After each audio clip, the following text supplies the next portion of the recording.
बहुत ही सुंदर भगवान की मंगलमय चर्चा का प्रवाह आपके नगर में हो रहा है।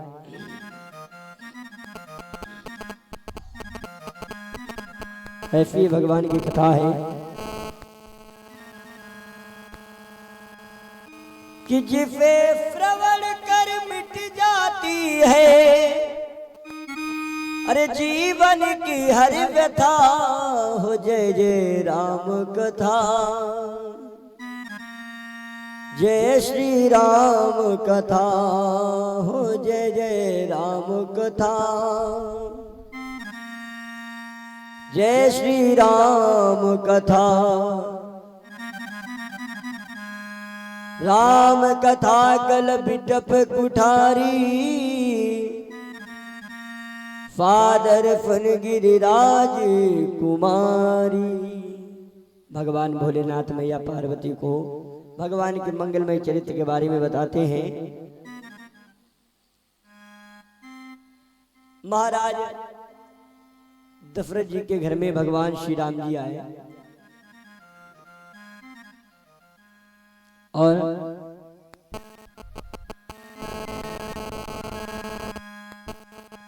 राम जी ने अपनी मैया के से मांगा था, माँ जिस दिन इस अयोध्या में अपार खुशी का दिन हो उस दिन आप हमारे लिए 14 वर्षों का वनवास मांग लेना। माता कैकेयी ने ऐसा ही किया।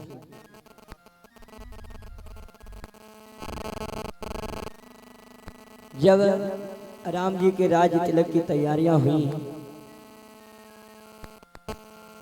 तो महारानी कैकेयी ने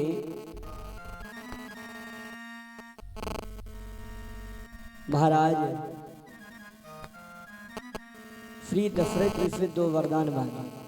देवासुर संग्राम में जब कैकेयी ने महाराज दशरथ की मदद की थी, बचाया था, उस समय महाराज दशरथ ने कैकेयी की बहादुरी को देखकर 2 वरदान देने को कहे थे। आज वही कैकेयी ने वरदान मांगे। पहले वरदान में अपने पुत्र भरत को राज्य तिलक और दूसरे में राम जी के लिए 14 वर्षों का वनवास।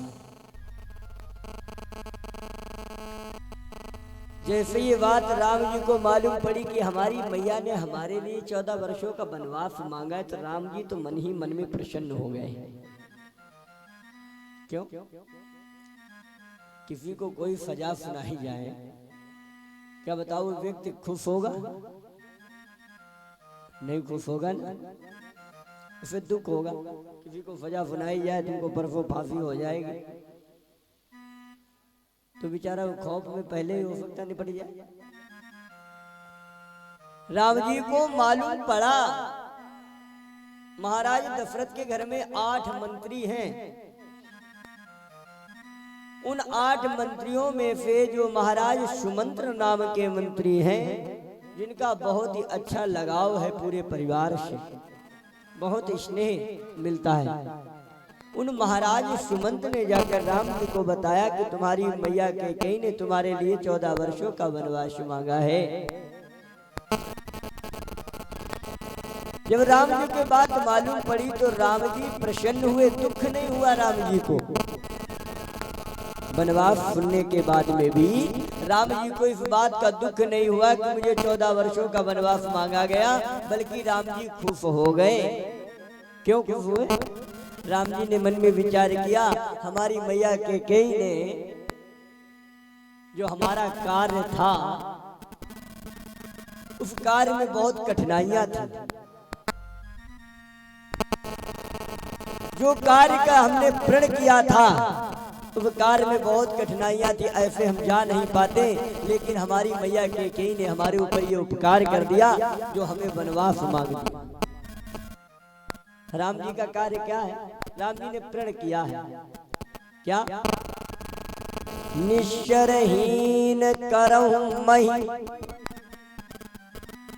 भुज उठाई प्रण कीन, सकल मुनिन के आश्रमन, जाय जाय सुख दीन। प्रभु प्रभु श्री राम जी ने ये प्रण किया है कि मैं पृथ्वी पे निशाचरों का विनाश करूंगा। राम जी ने ये प्रण किया और अगर राम, हेलो, अच्छा मन में आप लोग विचार करो, अगर राम जी वन ना जाते तो राम जी का प्रण अधूरा रह जाता कि नहीं? और जब इनका प्रण अधूरा रह जाता तो इनके वंश का भी एक नियम है कि रघुकुल रीत पदा चली आई, प्राण जाए पर वचन न जाए। तो इनका वचन भी चला जाता और इनके वंश की मर्यादा भी नष्ट हो जाती। फिर ये राम जी नहीं रह पाते। माना कि कौशल्या ने राम जी को जन्म दिया, सब जानते हैं। माता कौशल्या ने प्रभु श्री राम जी को जन्म दिया, लेकिन राम जी का नाम क्या पड़ा है? डायरेक्ट राम जी कोई नहीं लिखता है, पहले क्या लगाते हैं? मर्यादा पुरुषोत्तम श्री राम। अब मर्यादा किसने बचाई? मर्यादा बचाई माता कैकेयी ने, जिसने अपने हृदय पर पत्थर रख लिया, वज्र के समान अपने हृदय को कर लिया। वो भी जानती थी कि जिस दिन मैं राम को वनवास मांगूंगी उस दिन मेरा पुत्र आजीवन के लिए मुझे त्याग देगा और महाराज दशरथ जी का स्वर्गवास हो जाएगा। कैकेयी जानती थी, लेकिन कैकेयी भी उसी वंश में रुकी है, उसी वंश में रह रही है। अगर कैकेयी राम जी के लिए, तो कैकेयी ने भी तो वरदान दिया है राम को। राम जी ने मांगा था बचपने में, कसम खवाई थी कि जिस दिन अपार खुशी का दिन हो उस दिन आप हमारे लिए 14 वर्षों का वनवास मांग लेना। तो मैया ने कहा था, बेटा एक जन्म नहीं, 2 जन्म नहीं, मैं जन्म जन्म वैधव्य जीवन जीऊंगी, लेकिन हमारे राम जी की यदि खुशी है तो वो कार्य करने के लिए तैयार है। भैया रामचरितमानस पढ़ो, देखो कितनी शिक्षा, हर एक चौपाई में शिक्षा है। राम जी ऐसे पुत्र थे, एक बार भी राम जी ने ये प्रश्न नहीं किया कि कौन सा हमने अपराध किया, किसके हमने फायर मार दी जो हमें 14 वर्षों की सजा सुनाई जा रही। एक बार भी राम ने किसी से पूछा नहीं। इसीलिए तो गोस्वामी दास जी मानस में लिखते हैं, अरे फोने जननी सोई फुत बड़ भागी, जो भी तुम्हारे बचन अनुरागी। सुने जननी कोई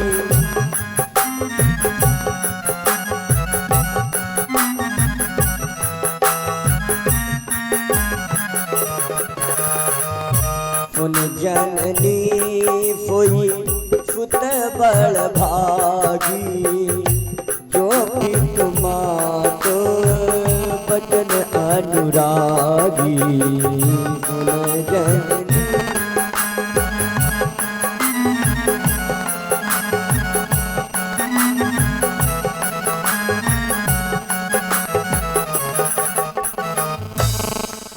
सुन जननी सोई सुत बड़ भागी, जो भी तुम्हार बचन अनुरागी। महाराज दशरथ इसी बात से रो रहे, उन्हें कष्ट ये नहीं कि राम को वनवास हो गया, वो सिर्फ इतना सोच रहे हैं कि एक बार मेरा राम मेरे पास आ जाए, हमसे पूछ ले कि हमें किस बात के लिए वनवास दिया जा रहा।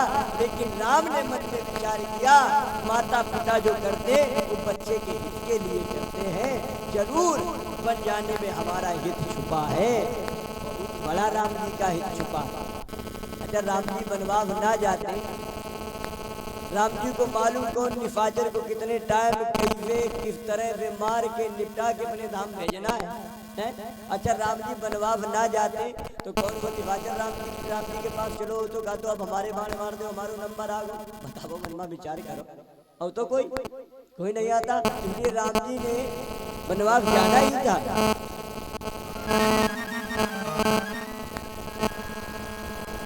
भैया कैकेयी ने मांगा क्या है? तापसु भेष, पहले तो तपस्वी भेष होना चाहिए, विशेष और बनवासी। शेष कौन है? शेषावतार भगवान लक्ष्मण। और दासी, राम जी के चरणों की दासी कौन है? मैया जानकी। उसके बाद में 14 वर्ष राम बनवासी। पहले बनवास किसको मांगा? महाराज लक्ष्मण जी को। क्यों बनवास मांगा? क्योंकि कार्य जो राम जी जा रहे हैं करने, कार्य लक्ष्मण का ही। फाजलों का बाहुल्य कहाँ बड़ा? बड़ा पृथ्वी पर की नहीं। और पृथ्वी के कौन धारण किए हैं? किसके ऊपर है? शेषावतार। लक्ष्मण जी, यानी भगवान लक्ष्मण जी के सर पर भार रखा हुआ है। तो लक्ष्मण को नहीं मिला, जानकी को भी वनवास मिला। क्यों? यही कारण आगे बनेगी, इनको माध्यम बनाया जाएगा। जैसे ही भगवान तपस्वी भेष बनाकर चलने को हुए तो मैया जानकी आ गई। प्रभु कहाँ जा रहे हैं? भगवान ने कहा, जानकी तुम्हें नहीं मालूम? हमारी मैया कैकेयी ने हमारे लिए 14 वर्षों का वनवास मांगा है। हम जा रहे हैं और शीघ्र वनवास व्यतीत करके वापस आएंगे। जानकी ने कहा, प्रभु आप अकेले? जब जानकी ने कहा, महाराज जब तक इन महलों में सुख रहा तब तक हम दोनों ने सुख का भोग किया, और आज जब दुख पड़ा तो आप उस दुख को अपने आप अकेले अपने सर पर सियोधार करना चाह रहे हैं महाराज। जबकि देखो विवाह होता है, जब विवाह होता है तो 7 वचन निभाए जाते हैं। निभाए जाते हैं कि नहीं? सब लोग जिनके हो गए हैं 7 वचन निभाए जाते हैं। तब लड़की कहती है, पूजा पाठ के कार्य में, दुख सुख में हमें हर एक जगह पर अपने साथ में रखो, तब हम तुम्हारे वाम भाग में आना शुरू। हाँ किया, हाँ आज कहीं भी तीर्थ यात्रा पर जाओ तो हम तुम्हारे साथ जाएं, तब तुमने हाँ किया। सुख और दुख में बराबर आधा अधिकार हमें चाहिए, तब हाँ किया। आज के बाद किसी पराई स्त्री को कुदृष्टि से नहीं देखोगे, तब हाँ किया। और महाराज जब तक सुख रहा तब तक हम दोनों ने भोग किया, और आज जब दुख पड़ा तब आप अकेले सियोधार कर रहे हैं महाराज। यानी हमारा भी आधा अधिकार है, हम भी करेंगे। भगवान ने समझाया जानकी।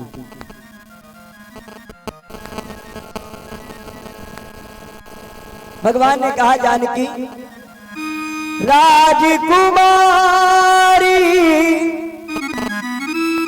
सिखावनी सुनहु,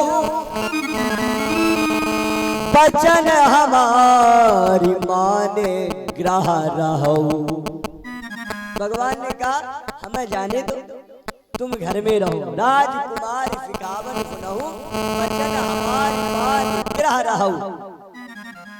तो जानकी ने कहा, प्रभु हम घर में रहकर क्या करें? क्यों? राम जी ने कहा, घर में हमारे अलावा कोई है ही नहीं क्या? कभी कभी देखा होगा लड़के बाप से लड़ जाते हैं, उठाई बैग चल पड़े, धर्म पत्नी उनकी तुरंत ही पीछे लग ली, चलो चलो अब यहाँ नहीं रुकेंगे, चलो घर का कमरा ले लेंगे, हरदोई में रहेंगे चल के। ऐसा करते हैं ना। तुम्हारा झगड़ा हो जाए तो 4 बर्तन जाओ, उससे खटपट तो होती है। अगर औरत तुम्हारी बात नहीं कर दे तो तुम्हारा फिर जीने उससे कहो हमारा झगड़ा हुआ है, आज 8 दिन बाद सही, 15 दिन बाद सही, फिर वापस आएंगे, बैठ घर में। तुरंत उसको डांटा, घर में रहो, माता पिता की देखभाल करो, चुपचाप समझाओ उसे, लेकिन तुम हमारे साथ नहीं जा सकते। भगवान ने किया, भगवान ने कहा, क्या कहा? जानकी कि फादर सास अरे ससुर पद पूजा, यही के अधिक धर्म नहीं दूजा। फादर सास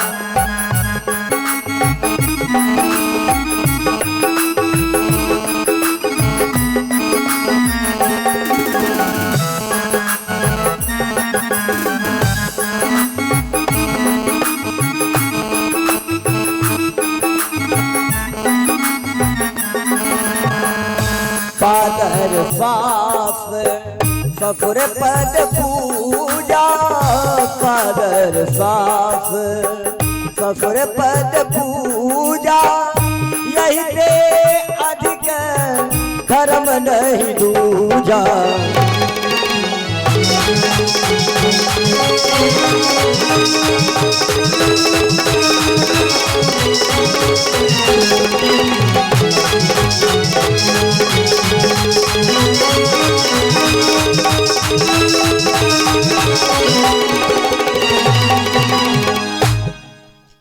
भगवान ने कहा जानकी आप घर में रहो, फादर फाफ फफुर पद पूजा यही ते अधिक धर्म नहीं दूजा। इससे बड़ा कोई धर्म नहीं है, तुम फाफ फफुर की सेवा करो।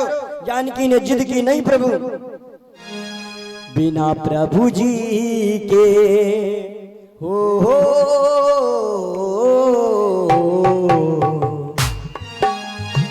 बिना प्रभु जी के हम ना जिएंगे, जब तक जिएंगे प्रभु संग जिएंगे।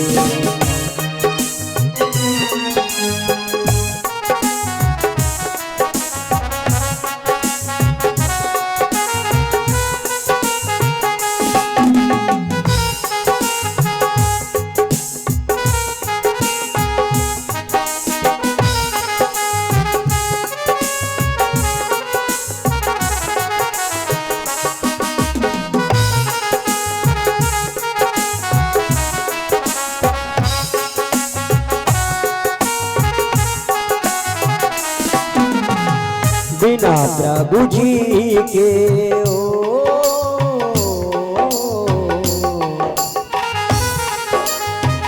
बिना प्रभु जी के हम ना जिएंगे, जब तक जिएंगे प्रभु संग जिएंगे।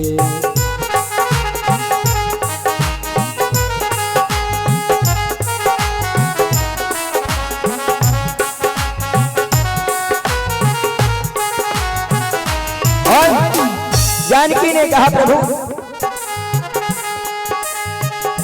वन में चलूंगी स्वामी सेवा करूंगी, चरणों को तुमरे स्वामी देखा करूंगी।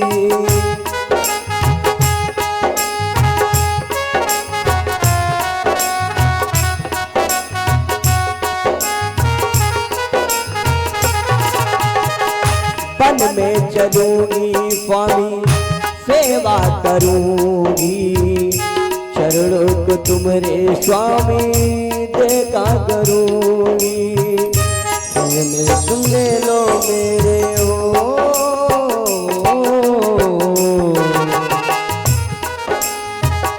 संग में तुम ले लो मेरे प्राण प्यारे, चरणों में तुमने मैंने जीवन गुजारा।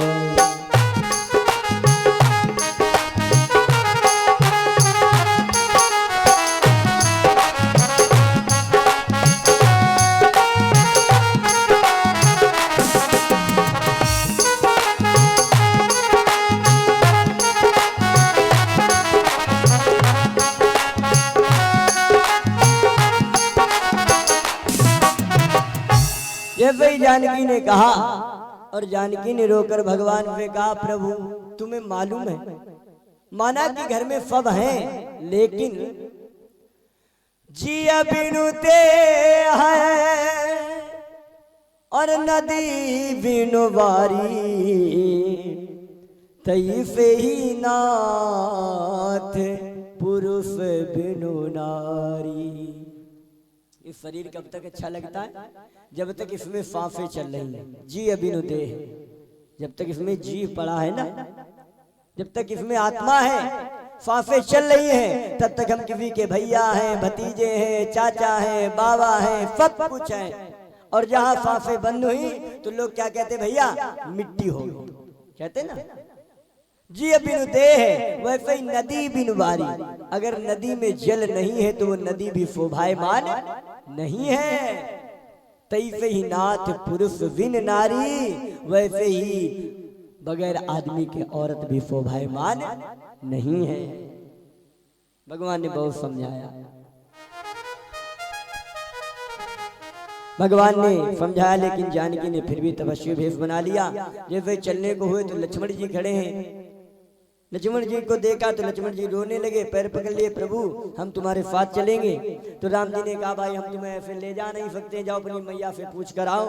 लक्ष्मण जी मैया के पास गए, सुमित्रा से कहा, हम अपने भैया की सेवा करने के लिए जाना चाह रहे। सुमित्रा गदगद हो गई और बोली, आज मुझे भी मालूम पड़ा कि मैं माँ हूँ। क्यों? आज तक क्या माँ नहीं थी? तो सुमित्रा ने कहा, बेटा माँ थी, लेकिन मुझे ये पता नहीं था कि मुझे अधिकार प्राप्त हुआ है माँ कहलवाने का या नहीं। माँ कौन है? रामचरितमानस में लिखा, पुत्रीवती युवती जग सोई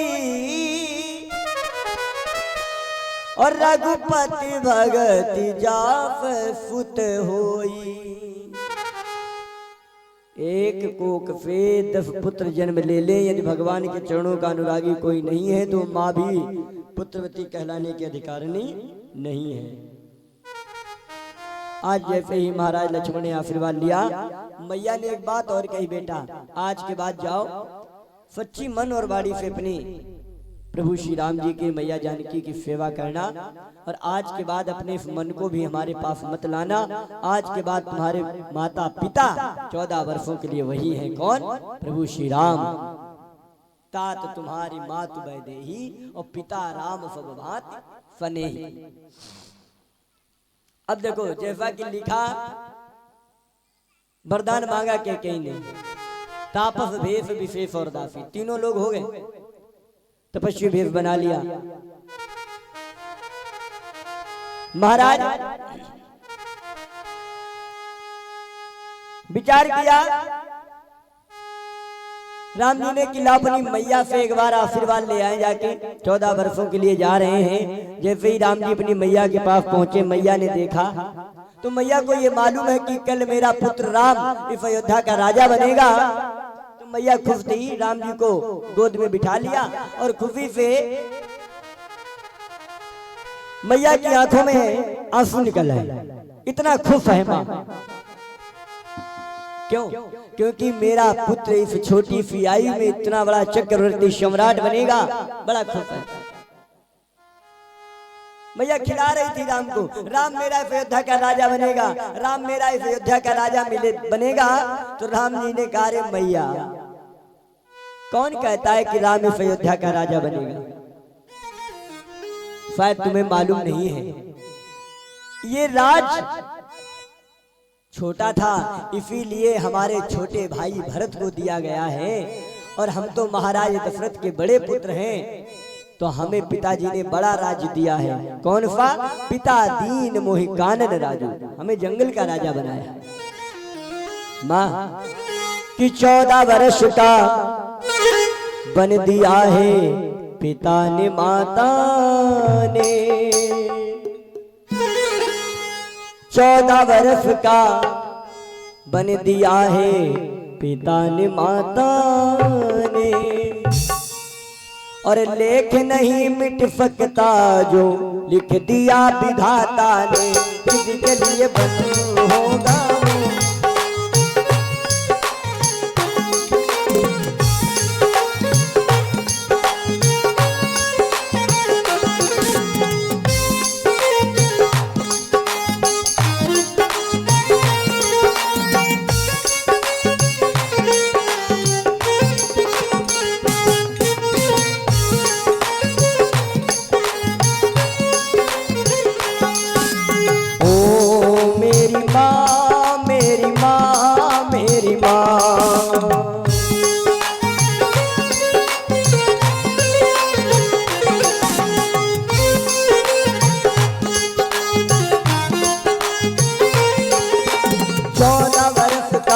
बन दिया है पिता ने माता ने, लेकिन नहीं मिट सकता जो लिख दिया विधाता ने, किसी के लिए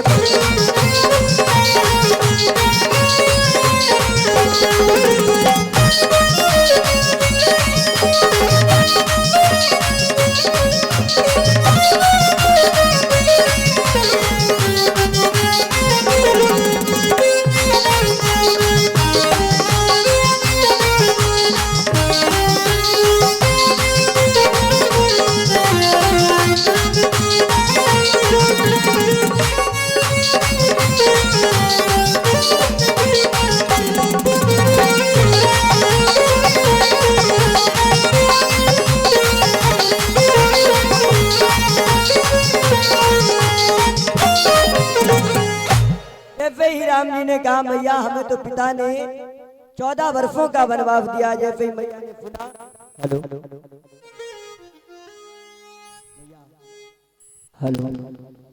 हेलो हेलो, मैया ने कहा प्रभु राम जी से कहा कुछ भी हो जाए मैं तुम्हें जाने नहीं दूंगी, कुछ भी हो जाए मैं तुम्हें अपने से दूर नहीं कर सकती 14 वर्षों के लिए। राम जी ने मन में विचार किया अब तो हम अच्छे पैर छूने चले आए, मैया से आशीर्वाद ले, बना बनाया काम सब बिगड़ जाएगा अगर मैया ने जाने नहीं दिया। तो राम जी ने अपनी मैया को अपनी बातों में पोट लिया। माँ क्या तुम चाहती हो कि हमारे वंश की मर्यादा चली जाए? अगर मैं आज नहीं जाऊंगा तो कल को समाज हमारे पिता पर उंगली उठाएगा कि महाराज दशरथ जी के वंश का नियम था कि रघुकुल रीत सदा चली आई, प्राण जाई पर वचन न जाई, और ये मर्यादा पुरुषोत्तम राम है जो अपने पिता की बात को अपना नहीं पाए। माँ राम जी ने कहा मैया वैसे भी अयोध्या में तुमसे ज्यादा मुझे प्यार करने वाला कौन है? राम जी ने क्या कहा माँ से? माँ जिसको भी जल दे दे वो पौधा समदल बनता है, माँ के चरणों को छू कर ही पानी गंगा जल बनता है। माँ तेरी बोली मुझको वरदान से बढ़कर लगती है, माँ तेरी सूरत मुझको भगवान से बढ़कर लगती है। जैसे ही राम जी ने मैया के पैर छुए वो आगे बढ़े तो मैया ने हाथ पकड़ लिया राम जी का और रोने लगी। कहा बेटा अरे छोड़ के न जाओ मेरे लाल, मेरे लाल, मेरे लाल, मेरे लाल, मेरे लाल, छोड़ के न जाओ मेरे लाल, छोड़ के न जाओ मेरे लाल, तुम बिन मैया हुई बेहाल।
छोड़